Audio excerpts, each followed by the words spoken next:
Hello दोस्तों, आज की वीडियो में आपका वेलकम है। आज हम करेंगे हमारा चैप्टर लाइफ प्रोसेस का सेकंड पार्ट में हम हेट्रोट्रोफिक और ऑटोट्रोफिक न्यूट्रिशन के बारे में पढ़ेंगे। साथ ही हम फोटोसिंथेसिस के बारे में पढ़ेंगे।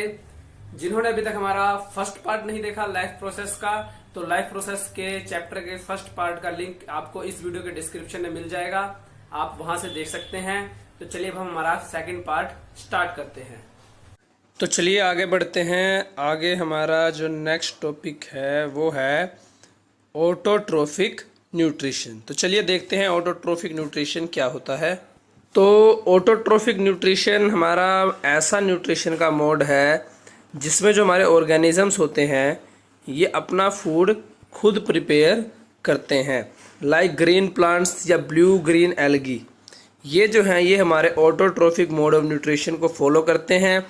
और ऑटोट्रोफिक मोड ऑफ न्यूट्रिशन में क्या होता है, जो हमारे ऑटोट्रोफ्स हैं, तो ये चीज़ नोट कर लीजिए कि जो ऑर्गेनिजम्स ऑटोट्रोफिक न्यूट्रिशन का यूज़ करते हैं उन्हें हम ऑटोट्रोफ्स कहते हैं। तो ऑटोट्रोफिक न्यूट्रिशन में जो हमारे ऑटोट्रोफ्स हैं ये CO2 और वाटर को इनटेक करते हैं एंड देन उनको कार्बोहाइड्रेट्स में कन्वर्ट कर देते हैं। किसकी हेल्प से? क्लोरोफिल और सनलाइट की हेल्प से। और ऐसा करने के लिए ये एक प्रोसेस का यूज़ करते हैं जिसे हम फोटोसिंथेसिस के नाम से जानते हैं। यानी कि जो ऑटोट्रोफिक न्यूट्रिशन है इसमें जो हमारे ऑटोट्रोफ्स हैं ये फोटोसिंथेसिस का यूज़ करते हैं अपना फूड प्रिपेयर करने के लिए। तो चलिए अब आपके कुछ 1 मार्क्स क्वेश्चन कवर हो जाएंगे। जैसे हमने अभी बताया था, जो ऑटोट्रोफिक न्यूट्रिशन में कार्बोहाइड्रेट्स जो है हम फोटोसिंथेसिस प्रोसेस के थ्रू जो है प्रिपेयर करते हैं ऑटोट्रोफ्स, उस कार्बोहाइड्रेट का यूटिलाइज किया जाता है प्लांट्स या ऑटोट्रोफ को एनर्जी प्रोवाइड करवाने के लिए, राइट। बट क्या होता है, जब का फोटोसिंथेसिस का प्रोसेस है उसमें जो कार्बोहाइड्रेट जो प्रिपेयर होता है वो पूरा का पूरा जो है वो एक ही टाइम में यूज़ नहीं हो जाता एनर्जी रिक्वायरमेंट के लिए। तो जो रिमेनिंग हमारा कार्बोहाइड्रेट्स होता है वो प्लांट्स में या हमारे ऑटोट्रोफ्स में जो है वो यूज़ हो जाता है या स्टोर हो जाता है स्टार्च की फॉर्म में, राइट। आप इसे लिख सकते हैं कि जो कार्बोहाइड्रेट्स है वो स्टोर होता है स्टार्च की फॉर्म में। सिमिलरली जैसे ह्यूमंस में क्या होता है, ह्यूमंस में जो हमारी एनर्जी जो हमें फूड से मिलती है वो हमारी बॉडी में स्टोर हो जाती है ग्लाइकोजन की फॉर्म में, और हमारी बॉडी को जो है कंटिन्यूसली एनर्जी सप्लाई होती रहती है। तो चलिए आगे बढ़ते हैं। आगे यहाँ बात हो रही है हमारी फोटोसिंथेसिस प्रोसेस की। ये केमिकल रिएक्शन दी हुई है हमारी जो फोटोसिंथेसिस प्रोसेस में होती है। तो चलिए देखते हैं फोटोसिंथेसिस क्या होता है। तो फोटोसिंथेसिस जो हमारा प्रोसेस होता है इसमें ग्रीन प्लांट्स, एल्गी और कुछ खास टाइप के जो बैक्टीरिया हैं ये सोलर एनर्जी को केमिकल एनर्जी में कन्वर्ट कर देते हैं। तो फोटोसिंथेसिस में होता क्या है, इसमें जो है हमारे ऑटोट्रोफ्स हैं ये कार्बन डाइऑक्साइड और वाटर का यूज़ करते हैं जो कि ये एटमॉस्फेयर और सोइल से जो है वो प्राप्त करते हैं। तो कार्बन डाइऑक्साइड और वाटर का यूज़ करके ये जो हमारे ऑटोट्रोफ्स हैं ये इनको कन्वर्ट कर देते हैं कार्बोहाइड्रेट्स में। किसकी हेल्प से? क्लोरोफिल और सनलाइट की हेल्प से। तो फोटोसिंथेसिस प्रोसेस के लिए अगर एग्ज़ाम में पूछा जाए कि क्या क्या चीज़ें जो है वो नेसेसरी हैं, तो नेसेसरी हैं carbon dioxide, water, chlorophyll and sunlight. इन चारों की प्रेजेंस से ही जो हमारा फोटोसिंथेसिस का प्रोसेस है जिससे कि हमारे ऑटोट्रोफ्स जो है वो फूड प्रिपेयर करते हैं, वो ये चारों ही चीज़ें जो है फोटोसिंथेसिस के लिए नेसेसरी हैं। उसके बाद आप यहाँ देखिए, यहाँ जो केमिकल रिएक्शन दी हुई है यहाँ साफ साफ क्लियरली शो हो रहा है कि कार्बन डाइऑक्साइड जो वाटर मॉलिक्यूल्स हैं ये आपस में कंबाइन होते हैं in the presence of chlorophyll and sunlight and then prepare करते हैं ग्लूकोज या उसे हम कार्बोहाइड्रेट्स भी कह सकते हैं। और इस प्रोसेस में जो है ऑक्सीजन और वाटर भी जो हमारा है वो प्रोड्यूस होता है। तो हमने पढ़ा भी हुआ है कि जो प्लांट्स हैं ये हमें ऑक्सीजन देते हैं। तो वो ऑक्सीजन कैसे देते हैं? ऑक्सीजन हमें मिलती है हमारे फोटोसिंथेसिस प्रोसेस की वजह से। इसलिए आपने ये भी कहीं पढ़ा होगा कि जो हमारे प्लांट्स हैं ये हमें केवल दिन के समय में ही ऑक्सीजन जो है वो प्रोवाइड करवाते हैं। ऐसा क्यों होता है? ऐसा हमारा फोटोसिंथेसिस प्रोसेस की वजह से ही होता है। उसके बाद आगे इसी में हमें यह बताया है कि चलिए देखते हैं असलियत में क्या होता है फोटोसिंथेसिस प्रोसेस के ड्यूरिंग या प्रोसेस के दौरान। तो जब हमारा फोटोसिंथेसिस प्रोसेस होता है तो लाइट एनर्जी का एब्सॉर्प्शन किया जाता है क्लोरोफिल के द्वारा। अब जो हमारा क्लोरोफिल है ये हमारा प्लांट्स में हमारे कुछ ग्रीन पिगमेंट्स होते हैं जिन्हें हम क्लोरोप्लास्ट कहते हैं। तो ये जो हमारे क्लोरोप्लास्ट जो हमारे छोटे छोटे डॉट्स होती हैं इन क्लोरोप्लास्ट में ही हमारा जो एक ग्रीन पिगमेंट स्टोर होता है जो कि हमारा होता है क्लोरोफिल। और ये हमारा क्लोरोफिल फोटोसिंथेसिस के लिए नेसेसरी होता है, मैंने आपको बताया भी था। उसके अलावा इस प्रोसेस में हमारा जो है लाइट एनर्जी का केमिकल एनर्जी में जो है कन्वर्जन होता है और वाटर मॉलिक्यूल्स का स्प्लिटिंग या वाटर मॉलिक्यूल्स का अगर हम कहें कन्वर्जन होता है हाइड्रोजन और ऑक्सीजन में।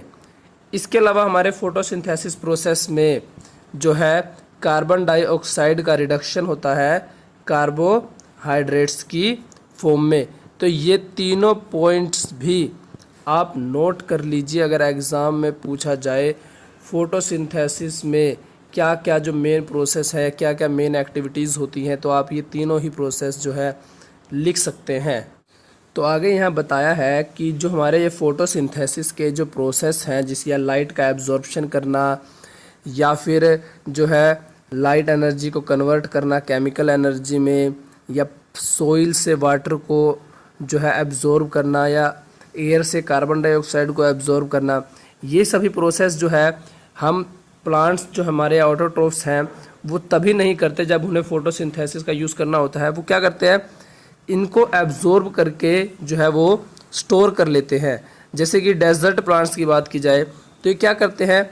ये नाइट में ही कार्बन डाइऑक्साइड को जो है वो स्टोर कर लेते हैं एंड साथ ही जो दिन में क्या करते हैं? दिन में एनर्जी को जो है एब्जॉर्ब कर लेते हैं क्लोरोफिल की हेल्प से, क्योंकि जो सनलाइट है वो हमें प्लांट्स को या ऑटोट्रोफ्स को जो है वो दिन में ही मिलती है एंड देन जब उन्हें फूड प्रिपेयर करना होता है तो वो उसका यूज़ करके जो है फूड प्रिपेयर कर लेते हैं। बट मैंने ऊपर अभी आपको बताया था कि जो मोस्ट प्लांट्स जो है वो दिन में ही ऑक्सीजन प्रोवाइड कराते हैं।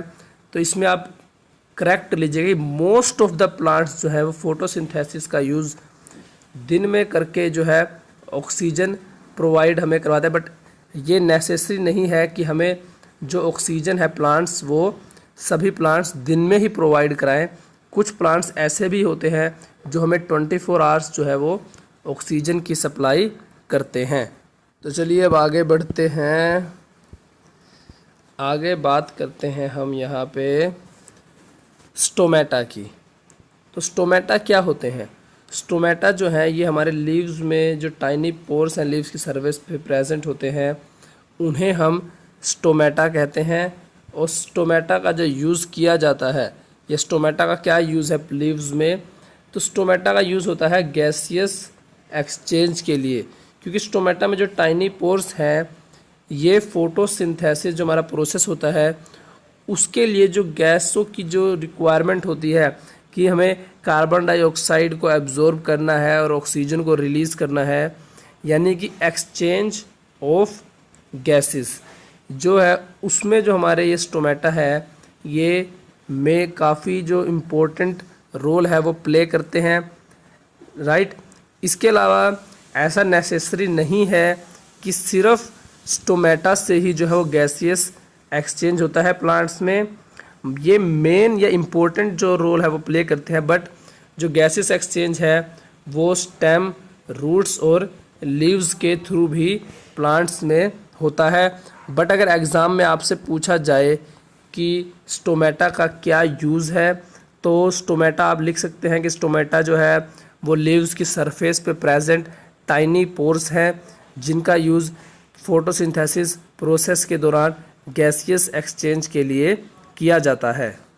बट आगे देखिए, अब अगर हमारे जो स्टोमेटा है या टाइनी पोर्स हैं, अगर ये कंटिन्यूसली ओपन रहेंगे, जब हमें गैसेस एक्सचेंज की रिक्वायरमेंट नहीं है, तो क्या होगा, इससे जो लीव्स में वाटर स्टोर है वो भी हमारा जो है वो लूज़ हो सकता है।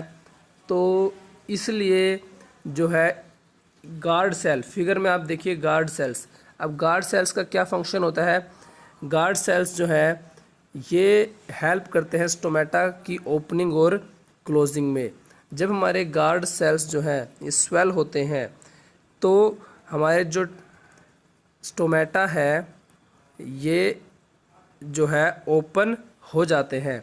बट जब हमारे गार्ड सेल्स, ये देखिए सेकंड फिगर में, श्रिंक हो जाते हैं तो हमारे जो टाइनी पोर्स हैं ये भी क्लोज हो जाते हैं, जिससे कि जो अननेसेसरी रिएक्शन है वो रुक जाती है। और हमें जब हम यानी कि प्लांट्स या ऑटोट्रोफ्स को जब गैसियस एक्सचेंज की जो है रिक्वायरमेंट होती है, तभी जो हमारे स्टोमेटा है वो ओपन होते हैं। तो यहाँ पे गार्ड सेल का जो हमारा फंक्शन है वो भी हमने पढ़ लिया, इसे भी आप नोट कर लीजिए एग्ज़ाम्स के लिए।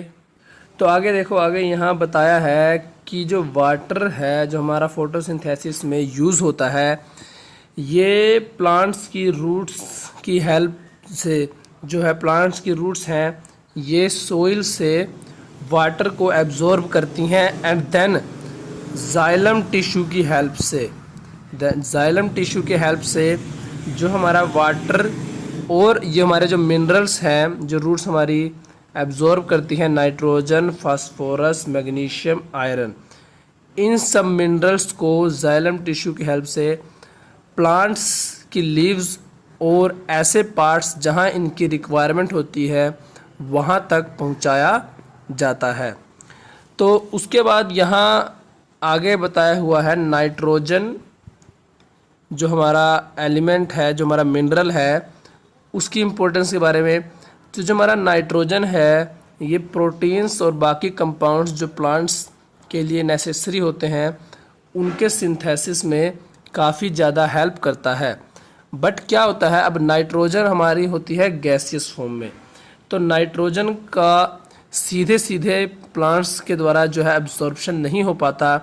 तो प्लांट्स जो हैं ये नाइट्रेट्स या नाइट्राइट्स की फॉर्म में जो है हमारे नाइट्रोजन को एब्जॉर्ब करते हैं प्लांट्स की जो रूट्स हैं उनकी द्वारा। इसके अलावा जो हमारी एटमॉस्फेरिक नाइट्रोजन है, तो कुछ बैक्टीरिया ऐसे होते हैं जो हमारे एटमॉस्फेरिक नाइट्रोजन्स को ऑर्गेनिक्स कंपाउंड्स में कन्वर्ट कर देते हैं। और ये ऑर्गेनिक कंपाउंड्स ऐसे होते हैं जिनको प्लांट्स की रूट्स जो है वो ईज़िली एब्जॉर्ब कर लेती हैं। तो आपका 1 मार्क्स का क्वेश्चन कि नाइट्रोजन प्लांट्स के लिए इसेंशियल क्यों है। तो नाइट्रोजन जो है ये एमिनो एसिड्स के सिंथेसिस में हेल्प करता है, इसके अलावा प्रोटीन्स और एंजाइम्स के सिंथेसिस में हेल्प करता है, क्लोरोफिल के सिंथेसिस में हेल्प करता है, और जो हमारे न्यूक्लिक एसिड्स हैं लाइक डीएनए एंड आरएनए, इनके सिंथेसिस में भी जो है हमारा नाइट्रोजन प्लांट्स की हेल्प करता है। इसीलिए हमारा जो नाइट्रोजन है ये प्लांट्स के लिए काफ़ी ज़्यादा इसेंशियल होता है। तो इसके बाद हमारा नेक्स्ट टॉपिक है हेट्रोट्रोफिक न्यूट्रिशन। तो हेट्रोट्रोफिक न्यूट्रिशन हमारा ऐसा न्यूट्रिशन होता है जिसमें जो हमारे ऑर्गेनिजम्स होते हैं वो अपना जो फूड है वो खुद प्रिपेयर नहीं करते, बल्कि अपनी फूड आइटम्स या अपनी रिक्वायरमेंट्स के लिए दूसरे ऑर्गेनिजम्स या कहें ऑटोट्रोफ्स पे डिपेंड होते हैं। और इस तरह का जो न्यूट्रिशन मोड ऑफ न्यूट्रिशन है इसका यूज़ करने वाले जो हमारे ऑर्गेनिजम्स हैं उनको हम हेट्रोट्रोफिक या हेट्रोट्रोफ्स कहते हैं, राइट। और हमारे सभी एनिमल्स, जिसमें हमारे ह्यूमन बीइंग्स या जो भी हमारे एनिमल्स हैं वो सभी हमारे हेट्रोट्रोफिक होते हैं, जो कि अपना जो फूड है खुद से प्रिपेयर नहीं करते बल्कि प्लांट्स या दूसरे ऑर्गेनिजम्स पर डिपेंड करते हैं। तो चलिए आगे बढ़ते हैं। आगे यहाँ हमें बताया हुआ है कि जो हमारे सिंगल सेल्ड ऑर्गेनिजम्स हैं उसमें जो फूड है वो सेल्फ ही सरफेस के थ्रू ही एब्जॉर्ब कर लिया जाता है। फॉर एग्जांपल अगर हम अमीबा की बात की जाए तो ये एग्ज़ाम में कई बार क्वेश्चन पूछा भी जाता है कि अमीबा में जो है वो न्यूट्रिशन कैसे होता है। तो अमीबा में क्या होता है, जो सेल की सरफेस है इसमें जो फिंगर लाइक स्ट्रक्चर्स या फिंगर लाइक एक्सटेंशन है जिसे हम सीडोपोडिया कहते हैं, ये क्या करते हैं, ये फूड जो हमारा यहाँ फिगर में दिखाया हुआ है फूड पार्टिकल के सराउंडिंग जो है वो उसको कवर कर लेते हैं और एक फूड वैक्यूल जो है ये फॉर्म करते हैं। अब इस फूड वैक्यूल के अंदर क्या होता है, जो हमारा फूड है उसमें जो कॉम्प्लेक्स सब्सटेंस है वो सिंपलर वंस या ऐसे सिंपल सब्सटेंसेस में जो है वो ब्रेक डाउन हो जाते हैं, जिससे कि उनको साइटोप्लाज्म के थ्रू जो है वो एब्जॉर्ब करना जो है वो इजीली हो जाता है। यानी कि ये कॉम्प्लेक्स सब्सटेंस जो है जब सिंपलर वंस में जो है डीकम्पोज या ब्रेक डाउन हो जाते हैं तो उसके बाद ये साइटोप्लाज्म के थ्रू जो है वो एब्जॉर्ब कर लिए जाते हैं और जो अनडाइजेस्टिव मटेरियल है जो कि डाइजेस्ट नहीं हो पाते उन्हें सेल की सरफेस के थ्रू ही जो है वो थ्रोन आउट कर दिया जाता है। For more updates, subscribe to our channel, click the show links and enjoy watching the videos.